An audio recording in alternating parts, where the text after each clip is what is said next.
নমস্কার বন্ধুরা, Santu academy YouTube চ্যানেলে তোমাদের স্বাগত। তো দেখো, আজকে আমরা মডেল কোশ্চেন পেপার 51 নিয়ে আলোচনা করব। এর আগে 1 থেকে 50 পর্যন্ত যেসব সেটগুলো দিয়েছি, যারা এখনও দেখোনি তারা কিন্তু আপকামিং যেসব পরীক্ষা আছে তাদের প্রিপারেশন যারা করছো তারা অবশ্যই এই সেটগুলো দেখে যাও, দেখবে অনেক কোশ্চেন কমন পাবে। আর এছাড়াও এই চ্যানেলে কিন্তু এই চ্যানেলের নামেই অর্থাৎ সন্তু একাডেমির নামেই একটা টেলিগ্রাম চ্যানেল আছে।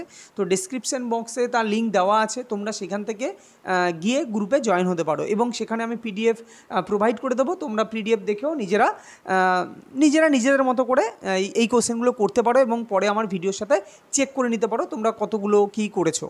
ওকে, তো এছাড়াও কিন্তু এই চ্যানেলে ম্যাথের উপর সেট দেওয়া হয়, তো সেগুলো যারা করবে তারা যথেষ্ট উপকৃত হবে।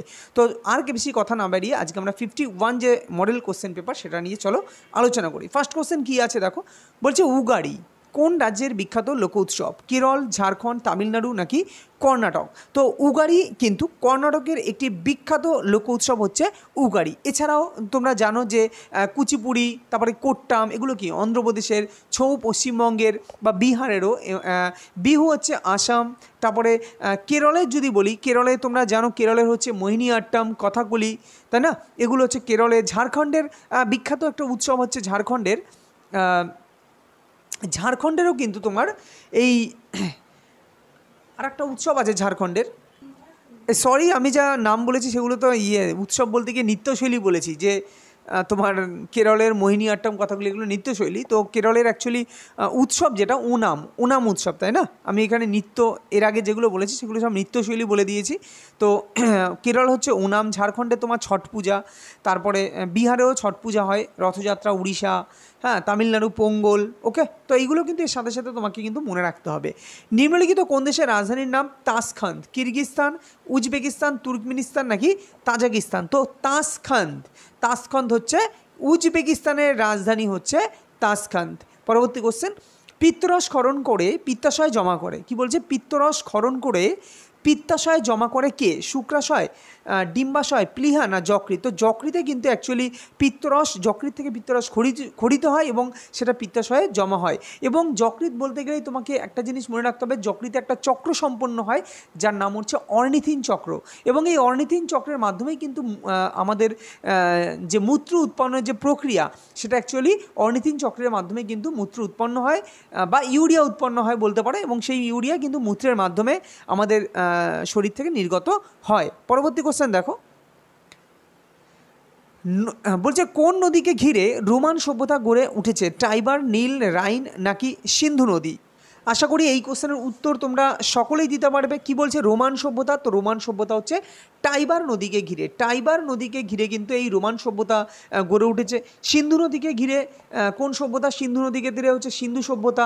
তারপর হচ্ছে তোমার রাইন নদীকে ঘিরে কিন্তু সেল্টিক সভ্যতা হচ্ছে রাইন নদীকে ঘিরে, এবং নীল নদীকে ঘিরে হচ্ছে মিশরীয় সভ্যতা। এবং এর সাথে বলে দিই ইউফ্রেটিস এবং টাইগ্রিস, এই দুটো নদীকে ঘিরে কিন্তু অ্যাকচুয়ালি তৈরি হয়েছিল সুমেরীয় সভ্যতা।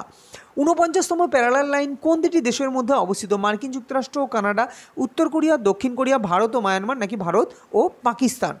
তো রাইট অ্যান্সার অপশান নাম্বার এ, মার্কিন যুক্তরাষ্ট্র ও কানাডার মধ্যে কিন্তু এই 49তম প্যারালাল লাইন কিন্তু অবস্থিত মার্কিন যুক্তরাষ্ট্র এবং কানাডা। এবং এটাই কিন্তু বৃহত্তম যে সমান্তরাল লাইন দুটো যুক্তরাষ্ট্রের মধ্যে, বৃহত্তম লাইন হচ্ছে এই 49তম প্যারালাল লাইন। যদি বলি উত্তর কোরিয়া ও দক্ষিণ কোরিয়া, এটা হচ্ছে 38তম প্যারালাল লাইন, 38। তো উত্তর কোরিয়া, দক্ষিণ কোরিয়া এবং ভারত ও মায়ানমারের মধ্যে যে প্যারালাল লাইন অবস্থিত সেটা হচ্ছে 37তম, ভারত মায়ানমার, এবং 28 ও 24 মনে রাখবে। এই যে ভারত পাকিস্তান, এটা হচ্ছে 24তম আর একটা হচ্ছে 28তম, এই দুটো হচ্ছে ভারত ও পাকিস্তানের মধ্যে অবস্থিত। এছাড়াও ভারত ও পাকিস্তানের মধ্যে কি আছে? LOC, আর LAC কি? ভারত ও চীন। এবং ভারত ও পাকিস্তানের মধ্যে কিন্তু র্যাডক্লিফ লাইন, এটাও কিন্তু ভারত পাকিস্তানের মধ্যে অবস্থিত। এবং ভারত ও আফগানিস্তান, সেটা হচ্ছে ডুরান্ড লাইন। পরবর্তী কোশ্চেন দেখো, একটি বস্তুকে ভূপৃষ্ঠ থেকে 10 মিটার পার সেকেন্ড বেগে উলম্বভাবে উপরে নিক্ষেপ করা হলো, শক্তির কোনো অপচয় যদি না হয় তাহলে বস্তুটি সর্বোচ্চ কত উচ্চতায় উপরে উঠবে? দেখো, যখন কোনো বস্তুকে, ভালো করে বুঝবে, যখন কোনো বস্তুকে ভূপৃষ্ঠ থেকে আমরা নির্দিষ্ট উচ্চতায় উঠাবো, তখন এই এই যে বস্তুটার মধ্যে যে স্থিতিশক্তি সঞ্চিত হবে সেটা হচ্ছে mgh। ঠিক আছে, এবার বলছে সর্বোচ্চ কি বলেছে, শক্তির যদি কোনো অপচয় না হয় তাহলে বস্তুটি সর্বোচ্চ কত উচ্চতায় উঠবে। দেখো, যদি শক্তির কোনো অপচয় না হয় তাহলে মনে রাখবে স্থিতিশক্তি এবং গতিশক্তি এটা সমান হয়। তার মানে আমি বলতে পারি যে mgh সমানই হচ্ছে হাফ mv², এটা বলতে পারি। তাহলে যদি কেটে যায় তাহলে আমি বলতে পারি এখানে কি v²। আমাকে কি চেয়েছে দেখি, বস্তুটি ভূপৃষ্ঠ থেকে 10 মিটার পার সেকেন্ড বেগে, অর্থাৎ ভি এর মান বলে দিয়েছে 10 মিটার পার সেকেন্ড। তাহলে আমরা পাচ্ছি কি gh, আমরা পাচ্ছি gh equal to half into 10 কেননা 10 মিটার পার সেকেন্ড, তাহলে v², 10 ইন্টু 10। তো এখানে একটা যদি কাটি তাহলে আমরা পাবো হচ্ছে 5, অর্থাৎ 5 × 10 = 50। তাহলে জিটাকে আবার এইদিকে নিয়ে নিই, অর্থাৎ h ইকুয়াল টু আমরা পেলাম হচ্ছে 50/g। এবার জি এর মান দেখো 9.8, জি এর মান তো 9.8, তো সেটা কাছাকাছি আমি নিয়ারলি 10 ধরতে পারি। তো 10 যদি ধরি তো এটা কেটে যাবে, তার মানে h ইকুয়াল টু 5। এবার দেখো 5-এর h ইকুয়াল টু 5, আচ্ছা এইখানে 10 মিটার পার সেকেন্ড কোনো জি এর মান বলে দেয়নি, তো আমার মনে হয় এখানে যা অপশান দিয়েছে সেই অপশান বেসিসে এর মান হচ্ছে 5.1। কেননা যখন এখানে কেন 5.1 ভালো করে বোঝো, সিম্পল ব্যাপার। আমি এখানে 10 ধরেছি তাই এখানে 5, কিন্তু আমি যদি এখানে 9.8ই ধরতাম তাহলে 9.8 মানে তো 10-এর থেকে একটু কম। তাহলে ভ্যালু যদি নিচে কমে যায় তাহলে উপরের ভ্যালুর মান মানে ভাগফলটা সেটা একটু বেড়ে যাবে। তাহলে 10 থাকলে অ্যান্সার হচ্ছে 5, তাহলে 10-এর যদি একটু কম হয় তাহলে অ্যান্সারটাও একটু বেড়ে যাবে, তাহলে সেটা নিশ্চয়ই 6.1 হবে না, তাহলে বা 6ও হবে না, তো 5.1 ইজ এ রাইট অ্যান্সার। তো তোমরা এইভাবেও কিন্তু অ্যান্সারটাকে কাছাকাছি ক্লোজ টেস্ট যাকে বলা হয় এইভাবে কিন্তু তোমরা অ্যান্সারটাকে করতে পারো। তো সেখানে 9.8 নিলে আবার ভাগ করবে, মনে হবে আরও দেরি হবে, তো এর জন্য এটা নিয়ারলি 10 ধরে দিয়ে কাছাকাছি অপশানগুলোকে দেখলেই তুমি বুঝতে পারবে তো অ্যান্সার কী হবে। তো রাইট অ্যান্সার 5 মিটার। তো উচ্চতা চেয়েছে। ওকে, নিম্নলিখিত কোন খাল ভূমধ্যসাগর ও লোহিত সাগরকে যুক্ত করেছে? বলছে কারিনিথিয়ান খাল নাকি গ্র্যান্ড খাল, পানাম খাল নাকি সুয়েজ খাল। তো ভূমধ্যসাগর এবং যে লোহিত সাগরকে যুক্ত করে কে, সেটা হচ্ছে সুয়েজ খাল। আশা করি এটা তোমরা সকলেই জানো। কত সালে জাতীয় মহিলা কমিশন গঠিত হয়? 1992, এটা বহুবার করিয়েছি, 1992, 1991, 1993 নাকি 1995। তো 1992 সালে কিন্তু জাতীয় মহিলা কমিশন গঠিত হয়। তো তোমরা কমেন্টে আমাকে জানাও যে বর্তমানে জাতীয় মহিলা কমিশনের চেয়ারপারসন কে আছেন, তো সেটা তোমরা কমেন্টে আমাকে কিন্তু জানাবে। মহাবীর কোথায় স্বেচ্ছামৃত্যু বরণ করেন? কুশীনগর, কপিলাবস্তু, বোধগয়া নাকি পাবানগর? তো রাইট অ্যান্সার কী হবে? পাবানগর, যেটা হচ্ছে রাজগৃহের কাছে পাবানগরে কিন্তু অনশনে কিন্তু তিনি স্বেচ্ছামৃত্যু বরণ করেন। এবং এই যদি মহাবীর বলি, তিনি জৈন ধর্মের সাথে মানে মহাবীর বললেই জৈন ধর্ম তোমাকে মেনে নিতে হবে, এবং তার মানে মহাবীর মানে জৈন ধর্ম, তো জৈন ধর্মের প্রবর্তককে সেটা হচ্ছে মহাবীর। এবং তিনি কোথায় জন্মগ্রহণ করেন এটা তোমরা বহুবার পড়িয়েছি, তিনি উত্তর বিহারের যে তোমার বৈশালীর কুন্দপুর গ্রাম, যেটা হচ্ছে মুজফ্ফরনগর জেলার যে বাসর গ্রাম, সেখানে কিন্তু তিনি তোমার জন্মগ্রহণ করেন। এবং তার যে মাতা ত্রিশলা দেবী, তার স্ত্রী হচ্ছে যশোদা, আর কন্যা হচ্ছে অনার্যা বা প্রিয়দর্শনা। এবং কত বছর বয়সে তিনি গৃহত্যাগ করেন তোমরা সকলেই জানো, 30 বছর বয়স, মাত্র 30 বছর বয়সে তিনি কিন্তু গৃহত্যাগ করেছিলেন। এবং তিনি কিন্তু 12 বছর কঠোর সাধনার পর কিন্তু তিনি ষড়রিপু জয় করেছিলেন, অর্থাৎ সুখ দুঃখকে জয় করেছিলেন, তাই তার নাম হয়ে গেছে মহাবীর। যদি বলা হয় মহাবীরের আগের নাম কি, মহাবীরের যে তোমার যে ছোটোবেলার নাম সেটা হচ্ছে বর্ধমান, তাই কি না, বর্ধমান। এবং 3টি পঞ্চমহাব্রত পালনের কথা বলেছিলেন। ওকে, আর জৈন ধর্মে কিন্তু দুটো সম্প্রদায়ের কথা বলা হয়, যেটা হচ্ছে দিগম্বর এবং শ্বেতাম্বর। দিগম্বর এবং শ্বেতাম্বর হচ্ছে জৈন ধর্ম, এবং বৌদ্ধ ধর্ম হচ্ছে তোমার কি হিনজান ও মহাযান। আচ্ছা, এর সাথে সাথে এই যে কুশীনগর, আমি তো এর বললাম পাবানগরে তিনি মহাবীর স্বেচ্ছামৃত্যু বরণ করেন, তাহলে এই যে কুশীনগর, এই কুশীনগরটা কি? তো কুশীনগরে কিন্তু অ্যাকচুয়ালি গৌতম বুদ্ধ তিনি কিন্তু 80 বছর বয়সে কুশীনগরে কিন্তু তার মৃত্যু ঘটে, অর্থাৎ যে ঘটনাটাকে বলা হয় মহাপরিনির্বাণ। ক্লিয়ার? এবং গৌতম বুদ্ধ কপিলাবস্তু নগরে কিন্তু তিনি জন্মগ্রহণ করেন। আর বৌদ্ধগয়া কি? বৌদ্ধগয়া হচ্ছে তিনি যেখানে দিব্যজ্ঞান লাভ করেছিলেন, তাই না, তো সেই জায়গাটা হচ্ছে বৌদ্ধগয়া, বা বলতে পারো তার যে সিদ্ধি লাভের স্থান সেটা হচ্ছে বৌদ্ধগয়া নামে পরিচিত। ওকে, চলো পরবর্তী কোশ্চেন। তো যে এর এর বাইরেও কিন্তু অনেক কিছু আছে, তো আমি যতটা তাড়াতাড়ি পারলাম আমি তোমাদের একটু জাস্ট বলে দিলাম, এগুলো শুনলেও তোমাদের মনে থাকবে। অগ্ন্যাশয়ের আলফা কোষ থেকে কোন হরমোন নিঃসৃত হয়? ইনসুলিন, গ্লুকাগন, থাইরক্সিন নাকি অ্যাড্রিনালিন? তো অগ্ন্যাশয়ের বিটা কোষ থেকে তো তোমরা জানো বিটা কোষ থেকে ইনসুলিন হয়, আর গ্লুকাগন হচ্ছে আলফা কোষ থেকে। তো অগ্ন্যাশয়ের আলফা কোষ থেকে গ্লুকাগন এবং বিটা কোষ থেকে হয় তোমার ইনসুলিন। এবং এই ইনসুলিন গ্লুকাগন মানে গ্লুকাগন কি করে, আমাদের শরীরে রক্তে শর্করার পরিমাণকে বাড়িয়ে দেয়, আর ইনসুলিন অ্যাকচুয়ালি শর্করার পরিমাণকে কমিয়ে দেয়। তাই ইনসুলিন আর গ্লুকাগনকে বলা হয় পরস্পর বিপরীতধর্মী হরমোন। এবং থাইরক্সিন হরমোন সম্বন্ধে একটা গুরুত্বপূর্ণ বিষয় আছে, যে একটা পরীক্ষায় দেয় যে ব্যাঙাচির যে ব্যাঙে রূপান্তর, ব্যাঙাচি থেকে ব্যাঙে রূপান্তর, এই যে ঘটনাটা ঘটে সেটা কোন হরমোনের প্রভাবে? মনে রেখো, থাইরক্সিন হরমোনের প্রভাবে কিন্তু এই ব্যাঙাচির ব্যাঙে রূপান্তরণটা ঘটে। আর অ্যাড্রিনালিন হরমোন যদি বলি, যে সেটাকে বলা হয় আপাতকালীন হরমোন বা বিপদকালীন হরমোন, এই বিভিন্ন নাম দেওয়া হয় অ্যাড্রিনালিন হরমোনকে। নেক্সট কোশ্চেন, দক্ষিণ কোরিয়ার সিহল শহরে অবস্থিত রাষ্ট্রপতির সরকারি বাসভবন কী নামে পরিচিত? White house. দেখো হোয়াইট হাউস তো আমেরিকার রাষ্ট্রপতির সরকারি বাসভবন, Buckingham palace, এলিসি palace, blue house. তো দক্ষিণ কোরিয়ার সিহল শহরে অবস্থিত যে রাষ্ট্রপতির সরকারি বাসভবন সেটাকে বলা হয় ব্লু হাউস। পরবর্তী কোশ্চেন, নিম্নলিখিত কোনটি পূর্বে হবে, পূর্বে মৌলিক অধিকার হলেও বর্তমানে এটি একটি আইনি অধিকার?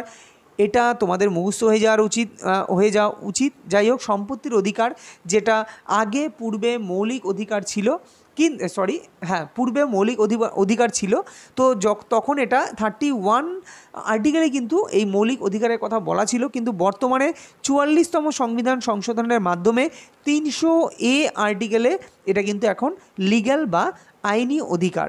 ক্লিয়ার? ওকে, পরবর্তী কোশ্চেন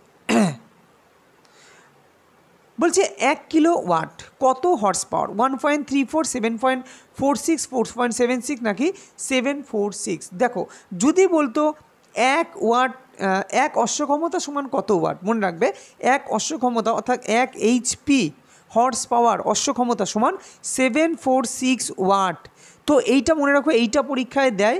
আমি দিয়েছি কিন্তু 1 কিলোওয়াট সমান কত হর্স পাওয়ার, তো মনে রাখবে 1 কিলোওয়াট সমান 1.34 হর্স পাওয়ার। সাথে সাথে এটাও কিন্তু মনে রাখবে হর্স পাওয়ার অ্যাকচুয়ালি কি ক্ষমতার ব্যবহারিক একক। আমরা যখন মোটর কিনতে যাই, জানো যে আমরা যে উপরে ট্যাঙ্কি বসাই, তো মোটর কিনতে যাই, বিভিন্ন কোম্পানির মোটর কিনতে যাই, তখন আমরা কি বলি যে 1 হর্স পাওয়ার দিন কি হাফ হর্স পাওয়ার দিন, 1.5 হর্স পাওয়ার কি হাফ। তো এরকমভাবে মোটর কিনি। অ্যাকচুয়ালি মোটরের ক্ষমতা প্রদর্শন করে যে মোটর কতটা উপরে জল তুলতে সক্ষম হবে, সেটাই হচ্ছে হর্স পাওয়ার দিয়ে চিহ্নিত করা হয়। আশা করি বুঝতে পেরেছো। চলো পরবর্তী কোশ্চেন। কি হলো, জাস্ট 1 মিনিট।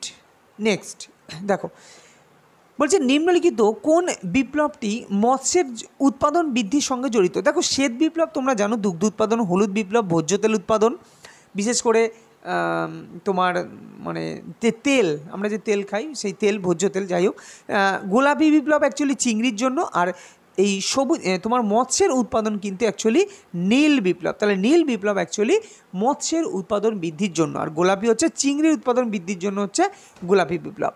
কাকে ইংল্যান্ডের উদ্যান বলা হয়? নিউজিল্যান্ড, আয়ারল্যান্ড, কেন্ট নাকি Aberdeen? Right answer option number C, অর্থাৎ কেন্টকে কিন্তু ইংল্যান্ডের উদ্যান বলা হয়। নিউজিল্যান্ড তোমরা সকলেই জানো নিউজিল্যান্ডকে কি বলা হয়। নিউজিল্যান্ড হচ্ছে দক্ষিণের ব্রিটেন বলা হয় নিউজিল্যান্ডকে। এবং আয়ারল্যান্ড যদি বলি, আয়ারল্যান্ড হচ্ছে পান্নার দ্বীপ, তাই না? নিউজিল্যান্ড দক্ষিণের ব্রিটেন, এগুলো আমার সাথে বলতে থাকো, তোমরা মনে মনে বলতে থাকো, তাহলে কিন্তু আমাদের মুখস্থ হয়ে যাবে। তো নিউজিল্যান্ডকে বলা হয় দক্ষিণের ব্রিটেন এবং আয়ারল্যান্ডকে বলা হয় পান্নার দ্বীপ। সেরকমভাবে নীল নদের দান তোমরা জানো মিশরকে, নীল নদের দান মিশরকেই তো, ইজিপ্ট যেটাকে বলা হয় ইজিপ্ট, মিশরকে নীল নদের দান বলা হয়।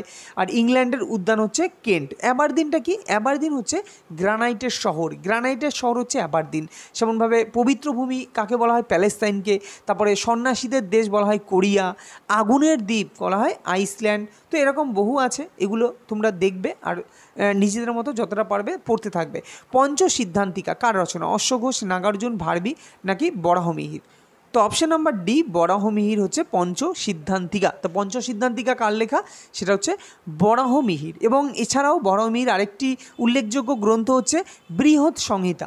বৃহৎ সংহিতাও কিন্তু বরাহমিহির। অশ্বঘোষের কথা যদি বলি, তোমরা জানো বুদ্ধচরিত, সূত্রালঙ্কার, এটা হচ্ছে অশ্বঘোষের লেখা। নাগার্জুনের যদি বলি শত সহস্রিকা, প্রজ্ঞাপারমিতা, মাধ্যমিকা সূত্র, এগুলো হচ্ছে নাগার্জুন।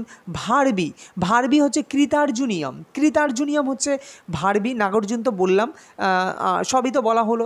আর এখানে আরও যেমন অভিজ্ঞান শকুন্তলম, মেঘদূত, কুমার সম্ভব, এগুলো কালিদাসের লেখা। তারপর মিলিন্দ পঞ্চহ খুব আসে, মিলিন্দ পঞ্চহ চট করে ভুলে যায় অনেকেই।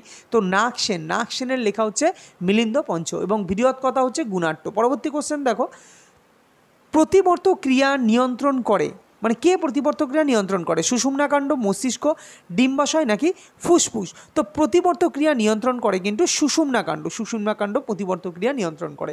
এই প্রতিবর্ত ক্রিয়া দুটো টাইপ হয়, একটা হচ্ছে সহজাত, একটা অর্জিত।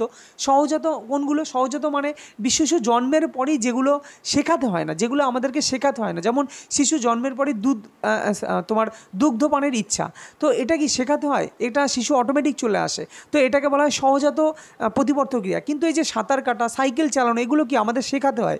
তোমাকে যদি সাঁতার কাটানো না শেখানো হয় তাহলে তুমি কিন্তু শিখবে না। সাইকেল চালানো তোমাকে যদি না শেখানো হয় তাহলে তুমি শিখবে না। তো এগুলো অর্জন করতে হয়, তাই বলা হয় অর্জিত প্রতিবর্ত ক্রিয়া। তো পরীক্ষায় আসে যে অর্জিত প্রতিবর্ত ক্রিয়ার উদাহরণ নিচের কোনটি? হ্যাঁ, তো এটা হচ্ছে বুঝতেই পেরেছো তো কোনটা হবে। তোমরা এইভাবে বুঝে পড়লে কিন্তু জিনিসগুলো মনে থাকবে। 2024 আইসিসি পুরুষদের টি20 বিশ্বকাপের ম্যান অফ দ্য সিরিজ হলেন কে? ম্যান অফ দ্য সিরিজ বলেছে তো বিরাট কোহলি। বিরাট কোহলি তোমার ম্যান অফ দ্য ম্যাচ, আরে কি বলে, match of man of the match. তো ম্যান অফ দ্য ম্যাচ হয়েছেন বিরাট কোহলি। আর ম্যান অফ দ্য সিরিজ কে হয়েছেন? সে হচ্ছে জসপ্রীত বুমরা। জসপ্রীত বুমরা হচ্ছে ম্যান অফ দ্য সিরিজ। পরবর্তী কোশ্চেন, এবং এখানে আরও কোশ্চেন হয়। লেটেস্ট যে টি20 বিশ্বকাপ হয়ে গেল সেটা উপরে কিন্তু কোশ্চেন তোমরা বিভিন্ন পরীক্ষায় পাবে। তো কোথায় হয়েছে, কে জিতেছে, কে হেরেছে, কে man of the series, man of the match, হ্যাঁ, সেখানে আরও কিছু গুরুত্বপূর্ণ কোশ্চেন কিন্তু তোমরা দেখে নিও এগুলো। বলছে নিম্নলিখিত কোন রাজ্যে সবচেয়ে বেশি ওয়াঞ্চ জনজাতি? তো ওয়াঞ্চ জনজাতি দেখা যায় কোন রাজ্যে? এটাই বলতে চেয়েছো। অরুণাচল প্রদেশ, মধ্যপ্রদেশ, হিমাচল প্রদেশ নাকি অন্ধ্রপ্রদেশ? তো রাইট অ্যান্সার অপশান নাম্বার এ, অরুণাচল প্রদেশে কিন্তু এই সবচেয়ে বেশি ওয়াঞ্চ উপজাতি কিন্তু দেখতে পাওয়া যায়। নিউটনের প্রথম গতিসূত্র থেকে কি জানা যায়? দেখো, নিউটনের প্রথম গতিসূত্র থেকে কিন্তু শুধুমাত্র বলের সংজ্ঞা জানা যায়, কিন্তু বলের পরিমাপ, বলের সংজ্ঞা এবং জাড্য জানা যায়। মনে রাখবে জাড্য।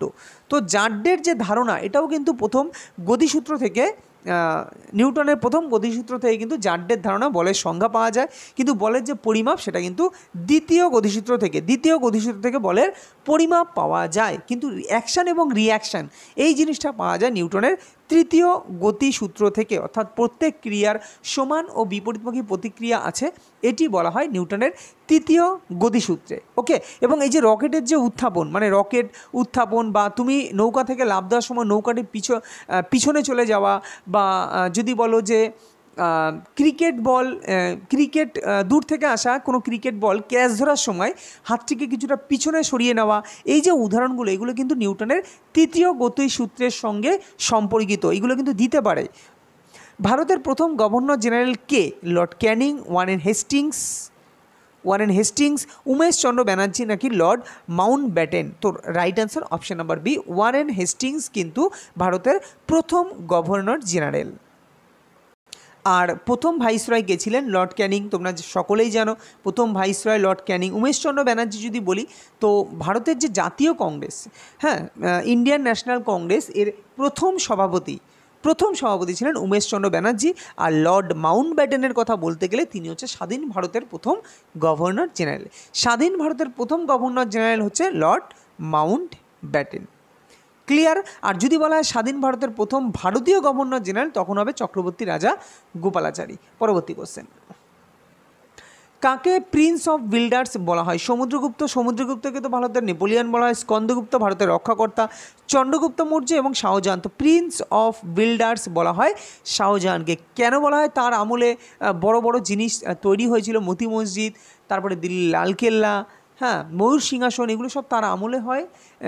তাই শাহজাহানকে কিন্তু বলা হয় প্রিন্স অফ বিল্ডার্স। পরবর্তী কোশ্চেন, কত নং ধারা অনুযায়ী সুপ্রিম কোর্ট দ্বারা ঘোষিত আইন দেশের সমস্ত আদালত মানতে বাধ্য? 141, 144 নাকি 143 নাকি 148? তো ভীষণই গুরুত্বপূর্ণ এই কোশ্চেন, এগুলো কিন্তু বারবার পরীক্ষায় এসেছে। তো এর রাইট অ্যান্সার হচ্ছে 141 নং ধারা। ওকে, এই 141 নং ধারা অনুযায়ী কিন্তু সুপ্রিম কোর্ট দ্বারা যে ঘোষিত আইন হবে সেই আইনকে দেশের সমস্ত আদালত মানতে বাধ্য। ওকে, 141 এবং 144টা একটু মনে রেখো যে 144 নং ধারা অনুযায়ী সুপ্রিম কোর্টেরই নির্দেশ অনুসারে দেশের সমস্ত অসামরিক বা বিচার বিভাগীয় কর্তৃপক্ষ কাজ করবে, এটা বলা আছে 144 নং ধারায়। ক্লিয়ার? ওকে, চলো। আর আচ্ছা, তোমাদের বলো তো ক্যাগ, এই ক্যাগ সম্বন্ধে বলা আছে কত নং ধারায়? এটা তোমাদের আমি কমেন্ট বক্সে তোমাদের কাছ থেকে অ্যান্সার চাই। ক্যাগ কত নং ধারায় বলা আছে? এরিকসন কোম্পানির মুখ্য কার্যালয় কোথায়? সুইডেন, দক্ষিণ কোরিয়া, জাপান নাকি নেদারল্যান্ড? তো এরিকসন কোম্পানির যে মুখ্য কার্যালয় সেটা কিন্তু সুইডেন। তো এরকম একটা কোশ্চেনও কিন্তু তোমাদের দিতে পারে, যদিও এই কোশ্চেন দেওয়ার প্রবণতা এখন বর্তমানে একটু কম, কিন্তু তবু তোমরা জেনে রাখো কিছু কিছু যেগুলো নামকরা কোম্পানি সেগুলো কোথায় তার সদর দপ্তর, এগুলো জেনে রাখা উচিত। সালোক সংশ্লেষ কী জাতীয় বিপাক? উপচিতি বিপাক, অপচিতি বিপাক, উভয় বিপাক নাকি কোনোটিই নয়? দেখো, বিশেষ করে সব পরীক্ষায় এই কোশ্চেনটা কিন্তু দেয় যে উপচিতি বিপাক, অপচিতি বিপাক, এই নিয়ে কোশ্চেন দেয়। তো উপচিতি বিপাক মানেটা কি একটু বলি। যে বিপাকে, ধরো সাপোজ তুমি যেই পুষ্টি গ্রহণ করছো, মানে তুমি বিভিন্ন পুষ্টি খাদ্য খাবার খাচ্ছ, তার মানে তো পুষ্টি গ্রহণ করছো, তাহলে তোমার দৈহিক গঠন বা শক্তি এটা বৃদ্ধি পাবে। তাহলে যে বিপাকে আমাদের শক্তি বৃদ্ধি পায় বা আমাদের জীবদের ভর বৃদ্ধি পায় সেটাকে বলা হয় উপচিতি বিপাক। আর যে বিপাকে আমাদের শরীরে হ্রাস পায়, শরীরের শক্তি হ্রাস পায় বা ভর হ্রাস পাবে সেটাকে বলা হয় অপচিতি বিপাক। এবার আমি একটা একটা এক্সাম্পল দিচ্ছি, বা এক্সাম্পল দিয়ে বুঝে নাও, তাহলে দেখবে ভুলবে না। যদি বলি সালোক সংশ্লেষ বা শ্বসন, সালোক সংশ্লেষ এবং পুষ্টি। তো সালোক সংশ্লেষ কী হয়?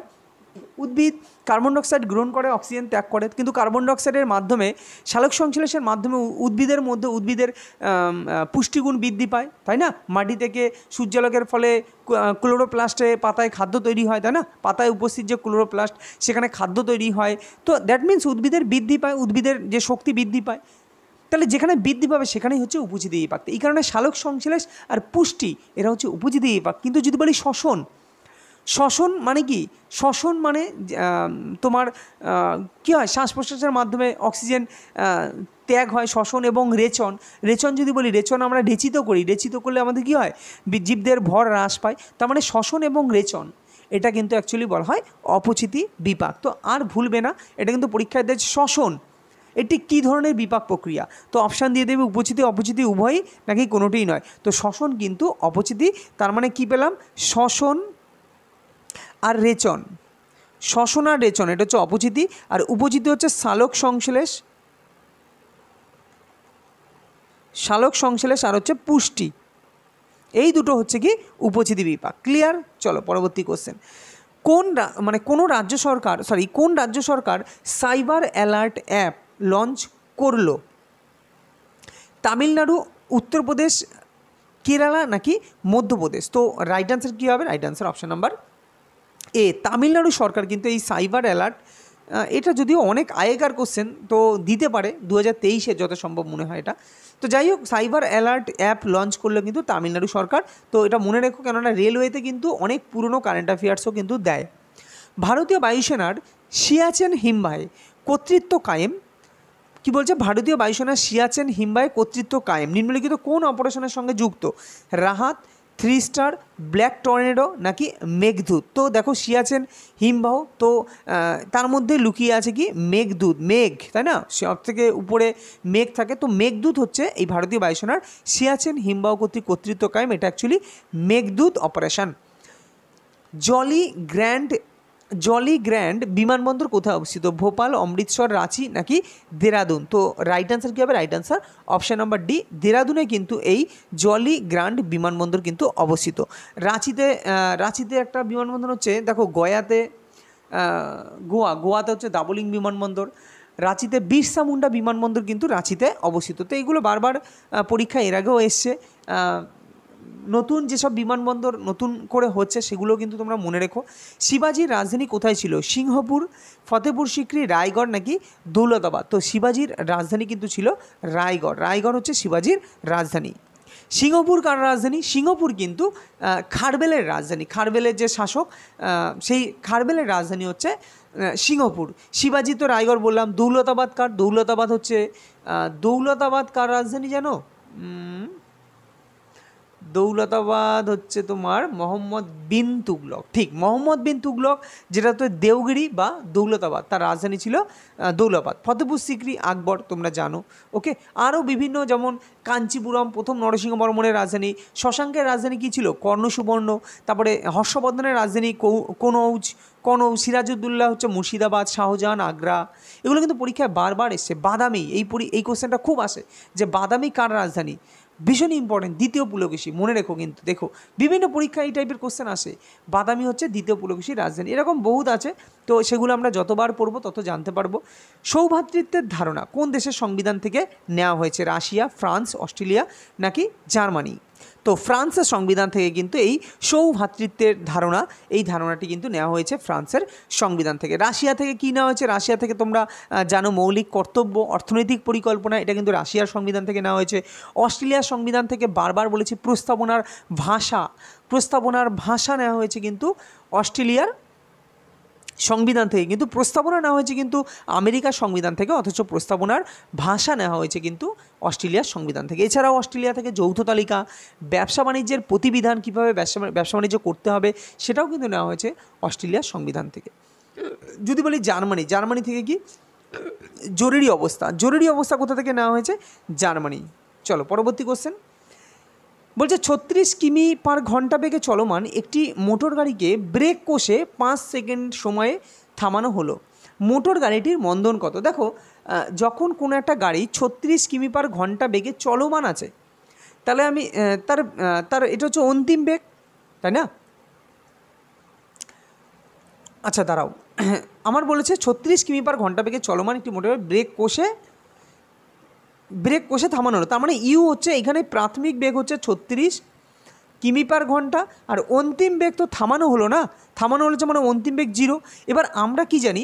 ভি ইকুয়াল টু, তোমরা জানো এফ ইকুয়াল টু মানে ত্বরণ, এফ দিয়ে ত্বরণ ডিনোট করছি আমি। তো F equal to V minus U by T. তাহলে ভি মানে কত? ভি মানে 0, ইউ মানে কত? 36 কিমি পার ঘন্টা, তো মাইনাস 36 বাই টি, কত সময়, কত সেকেন্ডে? 5 সেকেন্ড সময়। ওকে, 5 সেকেন্ড সময়ে। তাহলে দেখো এখানে আবার সময়টা কিন্তু সেকেন্ডে দেওয়া আছে, কিন্তু 36 আমাদের কিন্তু কিমি পার ঘন্টা। তাহলে 36কে যদি আমরা তোমার হচ্ছে মিটার পার সেকেন্ডে নিই, তাহলে 36কে কত দিয়ে গুণ করতে হবে? 36 ইন্টু 5/18, তাই কি না? তো 5/18, আর নিচে 5 আগেই ছিল, তো 5 5 কাটা, 18 দুগুণি 36, অর্থাৎ, আর যেহেতু একটা মাইনাস আছে, তো এর আগে মাইনাস আছে, এই মাইনাসটা ইন্ডিকেট করছে কি? দেখো এইখানে কাহিনিটা বুঝে নাও, এই মাইনাসটাই ইন্ডিকেট করছে হচ্ছে মন্দন, গাড়িটির মন্দন। ক্লিয়ার? তাহলে মন্দন কত? 2 metre per second square, 2 metre per second square. এবার কাহিনী আমি তোমাদের কিছু বলি, এখানে কিছু বলার জিনিস আছে। তোমাদের এইখানে কি কি দিতে পারে অপশন? অঙ্কটা সবাই পারবে কম বেশি, যারা একটু জানো, ফর্মুলা জানো, তারা অঙ্কটা পারবে। কিন্তু এখানে মানে ডুপ্লিসিটিটা কোথায় হবে? দেখো, তোমাকে এখানে মিটার পার সেকেন্ড স্কোয়ার না দিয়ে কোনো ইউনিটে মানটা হয়তো 2 দিয়ে দেবে, কিন্তু এককটা দেবে metre per second. Clear? Metre per second square দিয়ে আর একটা ইউনিট দেবে, এরকম দিতে পারে। তার মানে তোমাকে ইউনিটটাও জানতে হবে, যে মন্দনের ইউনিট কি, এটা জানতে হবে। আচ্ছা, কোথাও প্লাস মান দিয়ে দিতে পারে, কোথাও মাইনাস মান দিয়ে দিতে পারে। এখানে যেহেতু প্লাস মাইনাস কিছু দেয়নি, তো আমি শুধুমাত্র 2 বেরিয়েছে, তো অ্যান্সার 2 করে দিলাম। কিন্তু যদি এখানে -2 এবং +2 দুটোই দেওয়া থাকতো, তাহলে কিন্তু আমাকে -2 মানটা রাখতে হতো, এবং -2 মিটার পার সেকেন্ড স্কোয়ার ইউনিটটাকেও কিন্তু দেখতে হতো। তো এইভাবেই কোশ্চেনের যে অপশানগুলো এইভাবেই ঘুরিয়ে পেঁচিয়ে দেবে। তো তোমাকে কিন্তু ডিটেলসে জিনিসটা জানতে হবে যে এখানে মন্দন মানে কি? ঋণাত্মক মান, মানে মন্দন মানেই হচ্ছে ঋণাত্মক, অর্থাৎ ব্রেক কষলে যেটা হয়। আর ত্বরণ মানে হচ্ছে বেগ বৃদ্ধি, মন্দন মানে বেগ হ্রাস, এটা জানতে হবে। এবং এর এককটাও কিন্তু তোমাকে সেই সঙ্গে সঙ্গে জানতে হবে। পরবর্তী কোশ্চেন, মাকড়সা সংক্রান্ত বিদ্যাকে কি বলা হয়? অ্যাপিওলজি, অ্যাঞ্জিওলজি, আর্কোনোলজি নাকি অ্যাস্ট্রোলজি। তো মাকড়সা সংক্রান্ত বিদ্যাকে কিন্তু বলা হয় আর্কনোলজি। ওকে, আর্কনোলজি হচ্ছে মাকড়সা সংক্রান্ত বিদ্যা। পুরুষদের ক্রিকেট বিশ্বকাপ আইসিসি 2023 এর ফাইনাল ম্যাচটি কোথায় অনুষ্ঠিত হয়েছিল? তো 2023 সালের একটা দিলাম, কেননা এই টাইপের কোশ্চেন কিন্তু দেয়, যেহেতু 2024 আর 23 সামনেই, এক বছর আগেকার এমসিকিউ। তো কোথায় হয়েছিল? মুম্বাই, হায়দ্রাবাদ, আহমেদাবাদ, চেন্নাই। তো এটা কিন্তু আহমেদাবাদে খেলা হয়েছিল। এবং তোমরা আমাকে জানাও, এই যে ফাইনাল খেলাটা হয়েছিল, এটা কাদের কাদের মধ্যে ফাইনাল খেলাটা হয়েছিল এবং কে জিতেছিল, এটা তোমরা আমাকে কমেন্টে জানাও। ক্লিয়ার? পরবর্তী কোশ্চেন, মালিগুড়া টানেল কোন রাজ্যে অবস্থিত? জম্মু কাশ্মীর, ঝাড়খণ্ড, উড়িষ্যা নাকি সিকিম? তো right answer option number C, উড়িষ্যায় কিন্তু এই মালিগুড়া টানেল কিন্তু অবস্থিত উড়িষ্যাতে। নিম্নলিখিত কোন মৌলটি উদ্ভিদের পত্রদণ্ড খুলতে সাহায্য করে? ম্যাগনেসিয়াম, ক্যালসিয়াম, পটাশিয়াম নাকি আয়রন? তো কোন মৌলটি পত্রদণ্ড খুলতে সাহায্য করে? তো মনে রেখো অপশান সি, পটাশিয়াম একটি মৌল, এটা কিন্তু পত্রদণ্ড খুলতে সাহায্য করে। এবং এই পটাশিয়াম বলতে গিয়ে একটা কথা বলে দিই, যে সোডিয়াম এবং পটাশিয়াম, মনে রেখো সোডিয়াম এবং পটাশিয়াম এরা কিন্তু নরম ধাতু, যাকে বলা হয় সফট মেটাল। এবং সোডিয়াম বলতে গিয়ে আর একটা জিনিস মনে পড়ে গেল, তো বলেই দিই যে সোডিয়ামকে কিন্তু কেরোসিনের নিচে ডুবিয়ে রাখতে হয়। তার কারণ সোডিয়াম এবং পটাশিয়াম এরা খুব তীব্র সক্রিয় ধাতু হওয়ায়, বিশেষ করে সোডিয়াম খুব তীব্র ধাতু এবং সক্রিয় হওয়ায় এরা বায়ুর সাথে ডিরেক্টলি, মানে বায়ুতে রেখে দিলে, তোমার হাতে যদি তুমি সোডিয়ামকে রেখে দাও, তাহলে তোমার হাত কিন্তু অ্যাকচুয়ালি বিষক্রিয়া হতে পারে, এবং শুধু বিষক্রিয়া না, হাত ফুটো হয়ে যেতে পারে। তার কারণ জলের সাথে সোডিয়াম বিক্রিয়ায় কিন্তু এখানে বার্ন হতে পারে, অর্থাৎ আগুন জ্বলে যেতে পারে। আর তোমরা জানো সোডিয়ামকে জলের সাথে দিলে কি হয়? আগুন জ্বলে যায়। এই কারণে সোডিয়ামকে কিন্তু, যাতে জলীয় বাষ্পের সংস্পর্শ বা বায়ুর সংস্পর্শে ডিরেক্টলি না আসতে পারে, সোডিয়ামকে কিসের মধ্যে ডুবিয়ে রাখা হয়? কেরোসিনের মধ্যে কিন্তু ডুবিয়ে রাখা হয়। ভারতের সর্বাধিক জনবহুল রাজ্য কোনটি? রাজস্থান, সিকিম, উত্তরপ্রদেশ, অরুণাচল প্রদেশ। আমাকে বলেছে সর্বাধিক জনবহুল রাজ্য, তো রাইট অ্যান্সার হবে উত্তরপ্রদেশ। উত্তরপ্রদেশ কিন্তু সর্বাধিক জনবহুল রাজ্য। এবং যদি বলে সর্বাধিক জনঘনত্ব যদি বলতো, তাহলে হচ্ছে বিহার, তাই না? বিহার হতো সর্বাধিক জনঘনত্ব। ঔরঙ্গজেব এবং দানাশিকো এদের মধ্যে নিম্নের কোন যুদ্ধটি হয়েছিল? কার্নালের যুদ্ধ, হলদিঘাটের যুদ্ধ, আম্বুরের যুদ্ধ নাকি সামুগড়ের যুদ্ধ? তো মনে রেখো ঔরঙ্গজেব এবং দানাশিকোর মধ্যে কিন্তু এই সামুগড়ের যুদ্ধটি হয়েছিল, যেটা সালটা এই মুহূর্তে খেয়াল নেই, তোমরা দেখো সালটা একটু মনে রেখো, কেননা খুব ইম্পর্টেন্ট। হলদিঘাটের যুদ্ধ কত সালে হয়েছিল এটাও মনে রেখো, ভীষণ ইম্পর্টেন্ট। আম্বুরের যুদ্ধ কার কার মধ্যে হয়েছিল এগুলো কিন্তু তোমরা পড়ে রেখো। পরবর্তী কোশ্চেন, সংবিধানের কত নং ধারায় হিন্দিকে সরকারি কাজকর্মের ভাষা হিসেবে স্বীকৃতি দেওয়া হয়েছে? 280, 343, 324 নাকি 342? তো right answer option number B, 343 নং ধারায় তোমার হচ্ছে 343 নং ধারায় হিন্দিকে সরকারি কাজকর্মের জন্য ভাষা হিসেবে স্বীকৃতি দেওয়া হয়েছে এই ধারায়। আর 280 কি? 280 অর্থ কমিশনের কথা বলা হয় 280 নং ধারায়। 324 তো তোমরা জানো, নির্বাচনের কথা বলা হয়, ভারতের যে নির্বাচন কমিশন তার কথা বলা হয় 324 নং আর্টিকেলে। Central Institute of Mining and Fuel Research কোথায় অবস্থিত? চেন্নাই, ধানবাদ, পশ্চিমবঙ্গ নাকি উড়িষ্যা? তো ঝাড়খণ্ডের ধানবাদে কিন্তু এই central Institute of Mining and Fuel research কিন্তু অবস্থিত ঝাড়খণ্ডের ধানবাদে। ভারতের 35তম পররাষ্ট্র সচিব হিসাবে কাকে নিযুক্ত করা হয়েছে? বিক্রম যোশী, নীতিন যোশী নাকি রমেন দফাদার? তো রাইট অ্যান্সার বিক্রম মিস্ত্রি কিন্তু ভারতের 35তম পররাষ্ট্র সচিব হিসাবে নিযুক্ত করা হয়েছে বিক্রম মিস্ত্রিকে। রত্নগিরি ম্যানগ্রোভ অরণ্য, কি বললাম? রত্নগিরি ম্যানগ্রোভ অরণ্য কোন রাজ্যে অবস্থিত? পশ্চিমবঙ্গ, অন্ধ্রপ্রদেশ, মহারাষ্ট্র নাকি কর্ণাটক? তো রত্নগিরি ম্যানগ্রোভ অরণ্য এটা কিন্তু মহারাষ্ট্রে অবস্থিত। পশ্চিমবঙ্গে কি আছে? পশ্চিমবঙ্গে কোন ম্যানগ্রোভ অরণ্য আছে? সুন্দরবন, যেটা পশ্চিমবঙ্গে আছে। অন্ধ্রপ্রদেশ, তোমার গোদাবরী কৃষ্ণার যে ওই অঞ্চলে একটা ম্যানগ্রোভ অরণ্য আছে, সেটা হচ্ছে অন্ধ্রপ্রদেশে আছে। গুজরাটে কি আছে? খাম্বাদ উপসাগর, কচ্ছের উপসাগর। কুন্দপুর কোথায়? কর্ণাটক। ভেম্বানাথ কেরল, পিচাভারাম তামিলনাড়ু, ভিতরকণিকা উড়িষ্যা। তো এগুলো কিন্তু অভয়ারণ্য, এগুলো তোমরা মনে রেখো, এবং এগুলো বহুবার পড়ানো হয়েছে, তো এই কারণে এগুলো আমি জাস্ট বলে দিচ্ছি মুখে মুখে। নিচের কোন পদার্থটির গলনাঙ্ক হিমাঙ্ক এক নয়? এই কথাটার মানেটা ভালো করে বুঝে নাও। যেমন যদি বলি জলের হিমাঙ্ক কত, তো তোমরা বলবে 0 ডিগ্রি সেন্টিগ্রেড।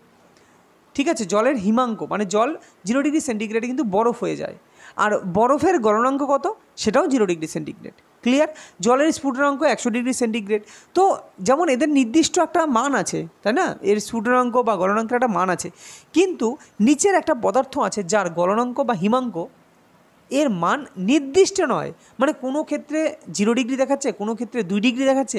এর অ্যান্সারটা কিন্তু মানে কোশ্চেনটা এটা বলতে চেয়েছে। তো মনে রাখো মোম এবং পিচ এদের গলনাঙ্ক বা হিমাঙ্ক কোনো কিছুই একটা নির্দিষ্ট নয়, মানে গলনাঙ্কও নির্দিষ্ট নয়, কখন যে গলে যায় তার কোনো ঠিক নেই, এটাই বলতে চেয়েছে।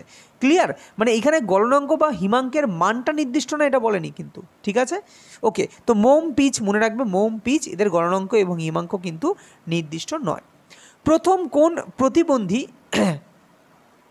মহিলা মাউন্ট এভারেস্ট জয় করেন? দেখো এর আগে কিন্তু বিহার টেটে একটা কোশ্চেন দিয়েছিল, আমি এই কারণেই বলি বিহার টেটের জন্যও কিন্তু এই জিকেগুলো কিন্তু ভীষণই গুরুত্বপূর্ণ যারা যারা বিহারের পরীক্ষা দিচ্ছ।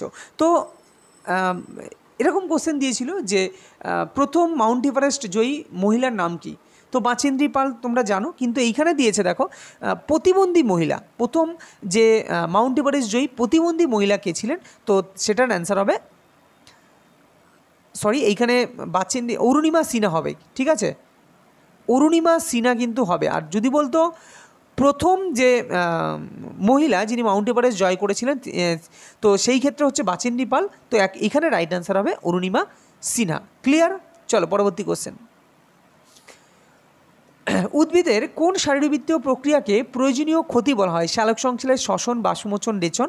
তো উদ্ভিদের বাষ্পমোচনকে বাষ্পমোচন একটা শারীরবৃত্তীয় প্রক্রিয়া, তো এই প্রক্রিয়াটাকে কিন্তু প্রয়োজনীয় ক্ষতি বলা হয়। কেন বলা হয়? দেখো বাষ্পমোচন প্রয়োজন আছে, কিন্তু অতিরিক্ত বাষ্পমোচন হলে উদ্ভিদের পাতা শুকিয়ে যেতে পারে, তো এর জন্যই একে বলা হয় প্রয়োজনীয় ক্ষতি। মানে বাষ্পমোচন প্রয়োজন, আবার অতিরিক্ত হলে ক্ষতি, তো উদ্ভিদের বাষ্পমোচন প্রক্রিয়াকে বলা হয় প্রয়োজনীয় ক্ষতি। পরবর্তী কোশ্চেন। নিম্নের কোন মুঘল সম্রাট দিন ই পনাহ? এর আগের ভিডিওতেও বললাম, দেখো এরমভাবেই তোমাকে উল্টে পাল্টে সমস্ত জিনিস আমি আলোচনা করে যাব। এতে কী হবে, তোমরা প্রত্যেকটা জিনিস সম্বন্ধে সবসময় অবগত থাকবে এবং সবসময় কি থাকবে, জিনিসগুলো গরম গরম একদম ওকে থাকবে। তো যে কোনো পরীক্ষার জন্য তোমরা প্রিপারেশন হয়ে থাকবে। এই কারণেই বলি যে তোমরা শুধুমাত্র জিকে সেট করো, এই যে 50টা করে জিকে দিচ্ছি এভরিডে, তো এই জিকে সেট তোমরা করে যাও, দেখবে তোমাদের কাছে জিকেটা কিন্তু আর যে ভয়, জিকে নিয়ে যে ভয়টা সেটা তোমাদের থাকবে না। তো দিন ই পনাহ, সেটাকে দিন ই পনাহ কিন্তু এটা হুমায়ুন, সিকান্দার শাহ তো না, শাহজাহান না, কুতুবুদ্দিন আইবক না, তো হুমায়ুন কিন্তু এই দিন ই পনাহ এই প্রাসাদ কিন্তু নির্মাণ করেছিলেন। ওকে, পরবর্তী কোশ্চেন দেখো। গ্রেট ব্যারিয়ার রিফ, তো এটা যে কতবার করিয়েছি, এটা এখন তোমাদের পরিচিত কোশ্চেন বা পারা উচিত। তো প্রবাল সংগঠন, এগুলো রিভাইজ করতে থাকবে। তো গ্রেট ব্যারিয়ার রিফ হচ্ছে প্রবাল সংগঠন। পরবর্তী কোশ্চেন। নিম্নের কোন রাজ্যে তাঁতি পাকা তেল শোধনাগারটি অবস্থিত? অসম, বিহার, উত্তরপ্রদেশ নাকি অন্ধ্রপ্রদেশ? তো তাঁতি পাকা যে তেল শোধনাগার সেটা কিন্তু অন্ধ্রপ্রদেশে অবস্থিত, অন্ধ্রপ্রদেশে তোমার তাঁতি পাকা তেল শোধনাগার অবস্থিত। নেক্সট। নিচের কোন এককটি একটি এককবিহীন রাশি, মানে যার একক নেই? দেখো ভরের তো একক আছে, ভরের সিজিএস একক কি? সিজিএস একক হচ্ছে গ্রাম, আর এসআই একক কি? এসআই একক হচ্ছে কিলোগ্রাম। সিজিএস একক গ্রাম, এসআই একক কিলোগ্রাম। সময়ের একক হচ্ছে সেকেন্ড, ঘন্টা, মিনিট, যা বলো। কোণের একক হচ্ছে রেডিয়ান বা স্টেরিডিয়ান, এগুলো হচ্ছে কোণের একক। কিন্তু পারমাণবিক ভরের কিন্তু কোনো নির্দিষ্ট একক নেই। কত সালে ভারতের নবীনতম অঙ্গরাজ্য যেটা হচ্ছে তেলেঙ্গানা, অন্ধ্রপ্রদেশকে ভেঙে তেলেঙ্গানা তৈরি হয়েছিল, সেটা কত সালে? অনেক পুরনো কোশ্চেন হলেও এটা কিন্তু সারা জীবনের জন্য ইম্পর্ট্যান্ট থাকবে। 2015, 2014, 2016 নাকি 2013? তো মনে রাখবে যে এই 2014 সালে যে বছর নরেন্দ্র মোদী ক্ষমতায় আসেন 2014 সালে, সেই বছরই কিন্তু নতুন রাজ্য, নবীনতম রাজ্য যেটা অঙ্গরাজ্য তেলেঙ্গানা, এই রাজ্যটি কিন্তু অভ্যুত্থান ঘটে বা নতুন রাজ্য গঠিত হয়। কলকাতা কর্পোরেশনে প্রথম মেয়র কে ছিলেন? সুরেন্দ্রনাথ বন্দ্যোপাধ্যায়, দেশবন্ধু চিত্তরঞ্জন দাস, উমেশচন্দ্র বন্দ্যোপাধ্যায় নাকি নেতাজি সুভাষচন্দ্র বসু? তো right answer option number B, Deshbandhu Chittaranjan Das কিন্তু কলকাতা কর্পোরেশনের প্রথম মেয়র। কলকাতা কর্পোরেশনের প্রথম মেয়র ছিলেন হচ্ছে দেশবন্ধু চিত্তরঞ্জন দাস। তো যদি ভিডিওটা ভালো লাগে তোমরা লাইক করো, দেখো লাইক করো, একটু লাইক করলে আমি একটু মোটিভেট হই এবং আরও তোমাদের জন্য নতুন কিছু আনতে একটা ইচ্ছা হয়। ওকে, তো লাইক করো, ভালো লাগলে কমেন্ট করো কেমন লাগছে, আর ভালো লাগলে চ্যানেলটিকে সাবস্ক্রাইব করো। তো পাশের সাথে সাথে পাশের বেল আইকনটা অন করে দিও, তাতে আমি যখনই ভিডিও আপলোড করব, নতুন কোনো ভিডিও, সাথে সাথে তোমাদের কাছে নোটিফিকেশান চলে যাবে এবং তোমরা আমার ভিডিও দেখতে পারবে। তো দেখা হবে পরবর্তী কোনো ভিডিওতে। ততক্ষণ ভালো থেকো, সুস্থ থেকো।